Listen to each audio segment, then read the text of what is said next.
This is the third in our series of low water immersion dyeing videos where we talk about how to make the dye concentrate from dye powder and water.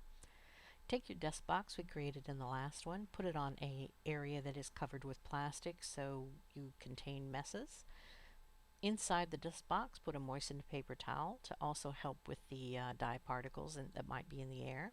You'll need a funnel, a bottle for mixing the dye powder, and water. You'll also need some sort of a measuring tool. If you want to be real precise about measuring, you can use a scale, but we're not going to be that precise in these. We're going to just use a spoon. Once you have your dye powders, I usually tape them closed in order to make sure that no particles escape, if there's no accidental spillage, because it's very, very important to keep safety in mind when you're doing this kind of dyeing. The dye powders themselves can cause some severe reactions, and you're supposed to use a respirator when using them. We also use this dust box in order to help eliminate any of the particles. Once you've got the dye ready to go, get your bottle and your funnel, set that up, open the dye powder,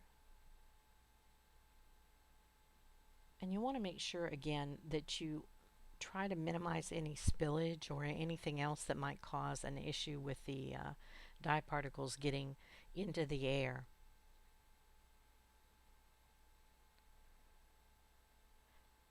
Again, it's really important for safety here. Now we're going to measure the dye concentrate out. This is a moderate medium dye concentrate, and so what we're going to do here is for every 2 cups we're going to use 4 tablespoons of the dye concentrate. If you just want to use 1 cup, of course you'd use 2 tablespoons. So this will be a total of 4 tablespoons with the 2 cups of water. Notice how I'm shaking that around. You don't want to do that unless you're in a confined area like this dust box, because those particles are very fine and they will fly all over the place.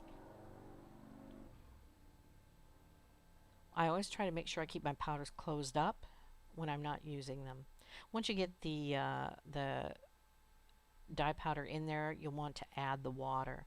Now, this is the first time I used the dust box. The dust box was bigger than my bottle, and so I had to open it up. Again, this is not ideal, and you'd want to use a bottle that actually is self-contained in there.